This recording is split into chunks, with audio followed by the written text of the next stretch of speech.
Trash should stay with trash. My father's voice boomed through the microphone, smooth and confident, as he held up the brittle, brown-edged bank ledger my grandfather had slipped into my hands just minutes earlier. He didn't just laugh at it. He made a show of it. With exaggerated disgust, he walked to the champagne station, lifted the silver bucket, and dropped the ledger straight into the slush of melting ice and sparkling wine. Laughter exploded across the garden. Glasses clinked, phones lifted. People leaned in, hungry for the spectacle. I didn't scream, I didn't cry, I didn't freeze. I stepped forward, sank my bare hand into the freezing liquid, and pulled the ledger back out. Champagne soaked my wedding dress. Ice water ran down my arms. The pages inside the book were ruined, wrinkled, stained, but still intact. I turned around and walked out of my own wedding reception without saying a word.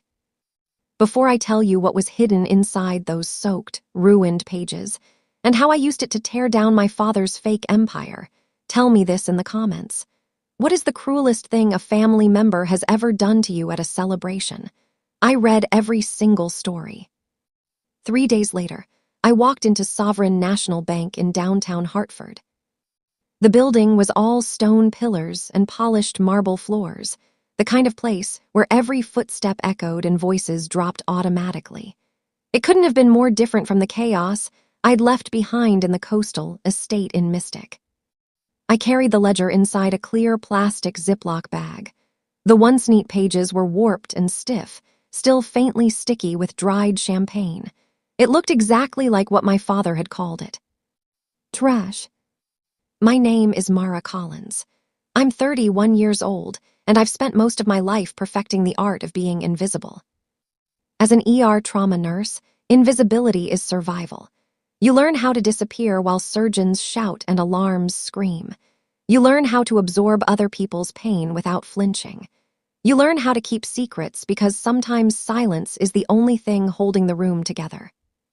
Still, standing there in my worn coat and sensible shoes, waiting for the young teller to stop typing, I felt exposed in a way I hadn't felt in years.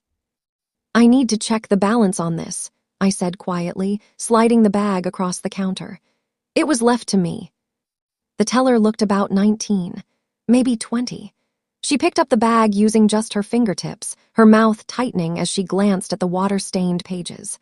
She entered the account number slowly, clearly expecting a system error or a long-closed account. Then she stopped. Her fingers froze above the keyboard. She leaned closer to the screen. Her face drained of color. "Ma'am," she whispered, her voice barely audible, "please wait here, don't leave." She didn't press a silent alarm, but the effect was the same.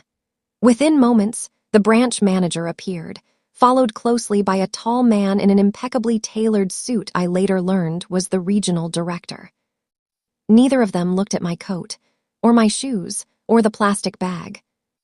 They looked at me like I was something rare that had been misplaced. "Ms. Collins," the director said gently, motioning toward a reinforced door near the back. "If you'll come with us, please. We've been expecting this account to surface for a very long time." They led me into a private records room that smelled like dust, leather, and aging paper. I sat in a high-backed chair and closed my eyes while they retrieved the file. And just like that, I wasn't in a bank anymore. I was 12 years old again. I was kneeling on the hardwood floor of my father's office, scrubbing at a dark stain near his desk. He sat in his leather chair, legs crossed, swirling a glass of whiskey, watching me. He'd spilled it on purpose. I knew that even then, but rules were rules. Girls cleaned, boys inherited. My older brother, Evan, sprawled across the sofa, laughing at something on his phone, his muddy shoes resting on the table I'd polished earlier that morning. "You missed a spot, Mara," my father, Leonard, said calmly. He never yelled when he wanted to hurt you. He preferred witnesses. He liked control. He liked to see exactly how much you could take before you broke. It was his stage. When my grandfather, Henry, tried to help me stand, Leonard's voice snapped sharp as a blade. "Touch that rag, old man, and I'll have you shipped to assisted living by morning. You won't even get to pack your medication." My hands bled that day. I scrubbed until my fingers split because I believed, deep down, that my worth was measured by endurance. The sound of metal echoed through the room. I opened my eyes. The vault door had closed behind the director. I wasn't 12 anymore. I was the woman holding the match. The director placed a thick folder on the table and turned it toward me. "Your grandfather didn't just open a standard savings account," he said carefully. "In 1985, he established a payable-on-death trust. He invested early. Technology, infrastructure, index funds before anyone believed in them.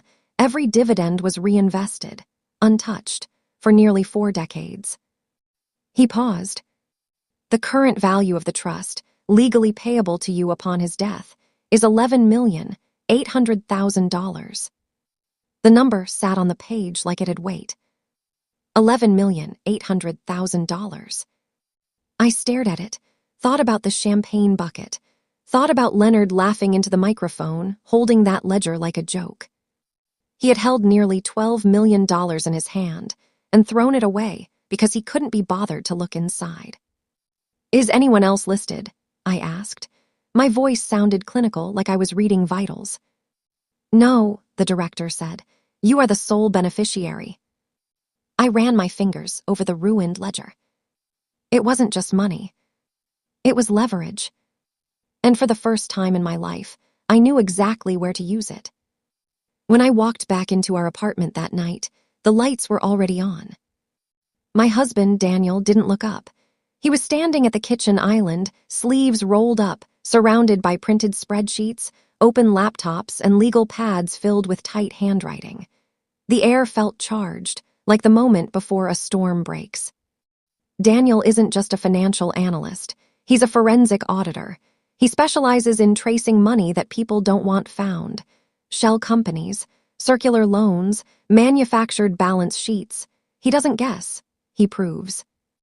"It's not an empire," he said finally, turning one screen toward me. His voice was calm, almost bored. "It's a balancing act that's already collapsing." I stepped closer.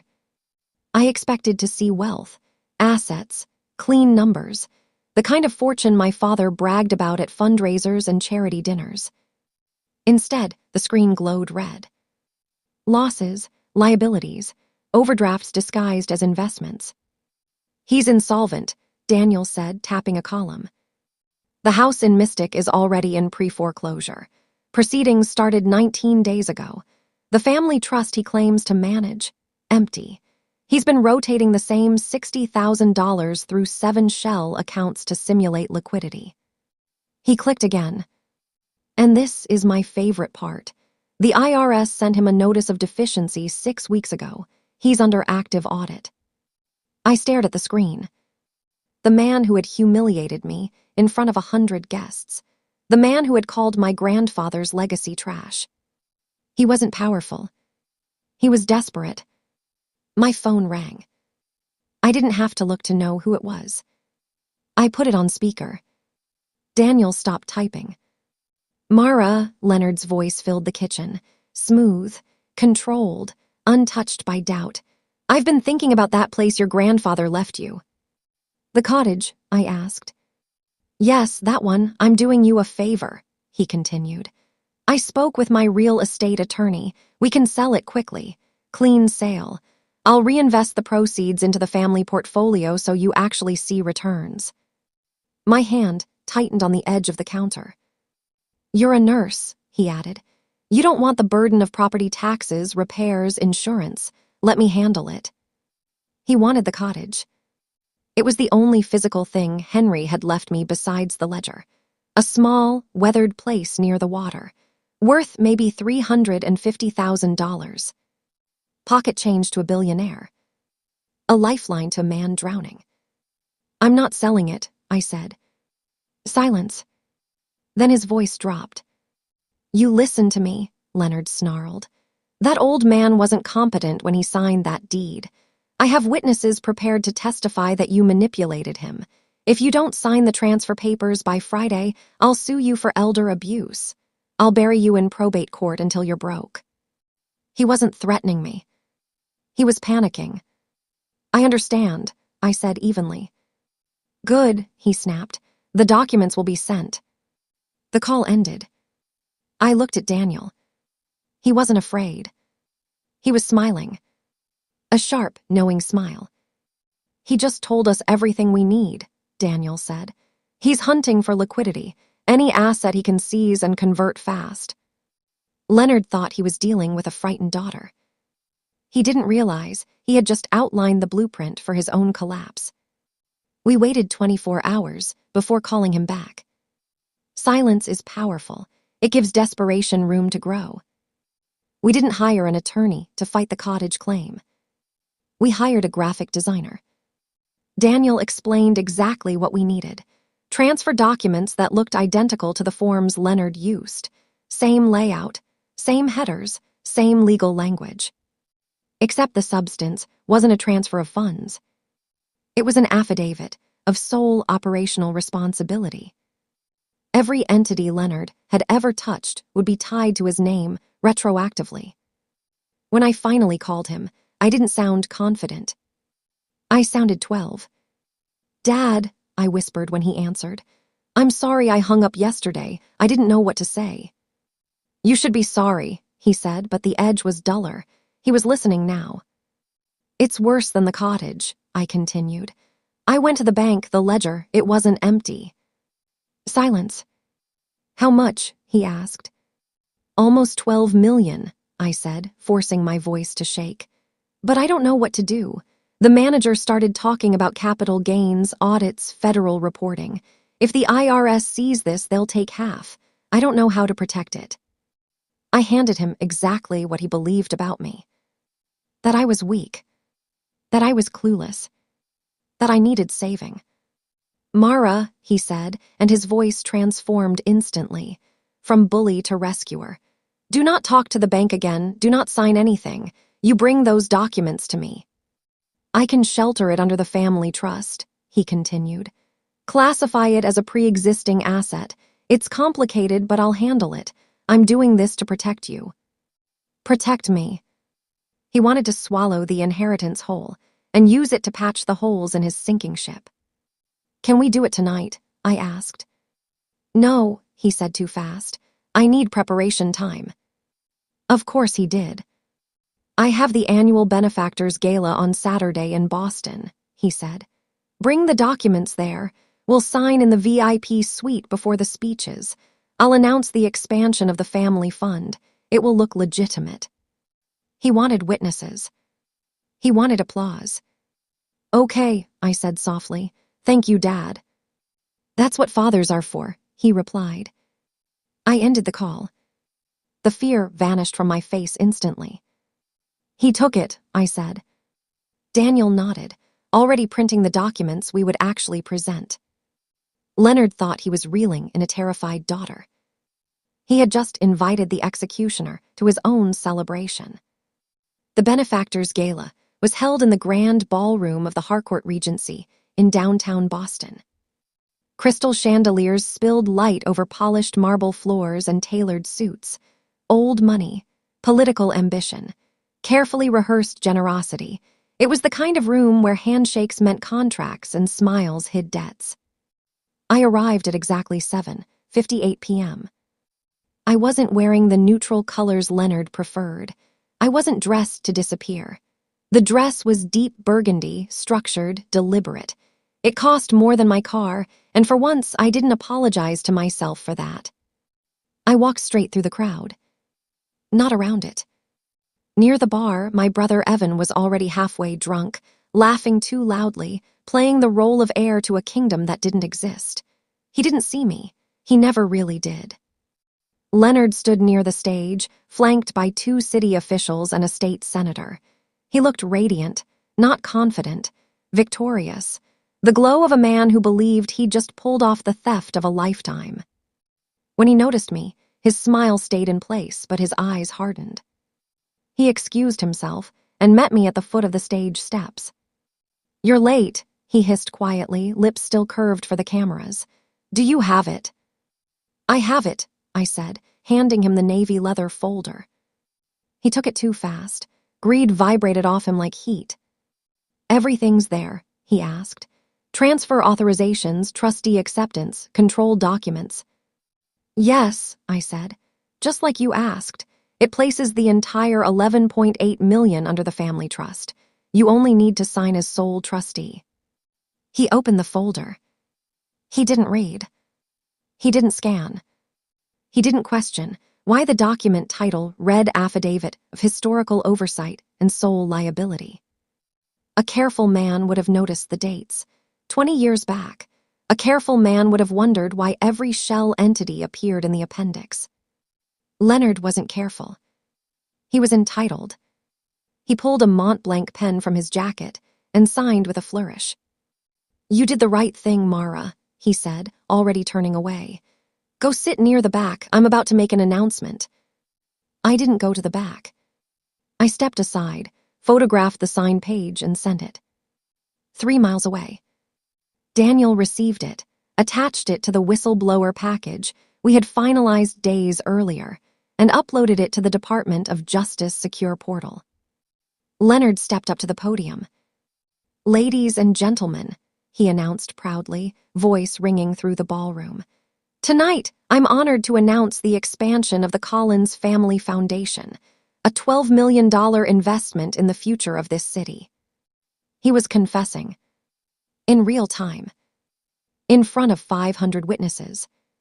Claiming ownership of funds, now legally tied to 2 decades of fraud. My phone vibrated. IRS confirmation received. Case file accepted.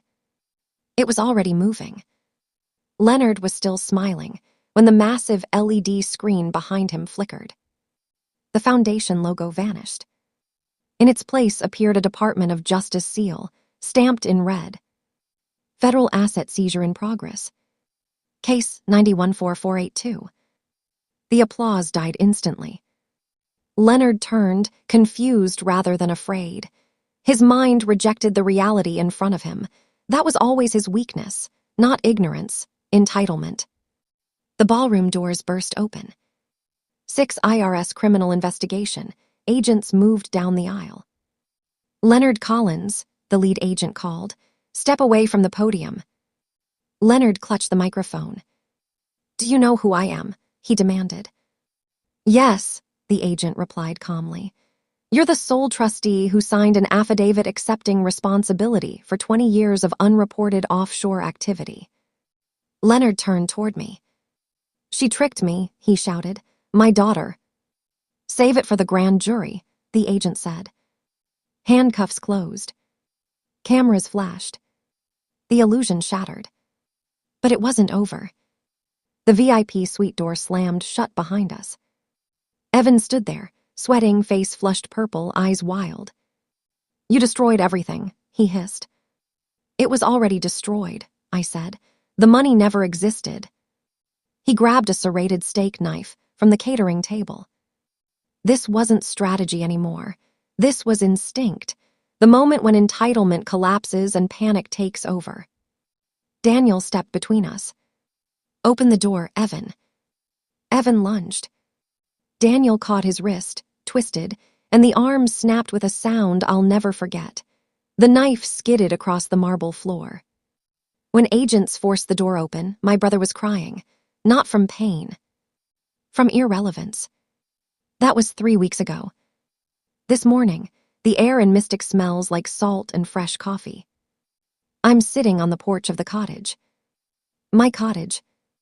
The roof is repaired, the ivy cleared, the windows open. It's no longer a relic, it's a home. Leonard was denied bail. His assets are frozen, the empire liquidated. Evan took a plea deal.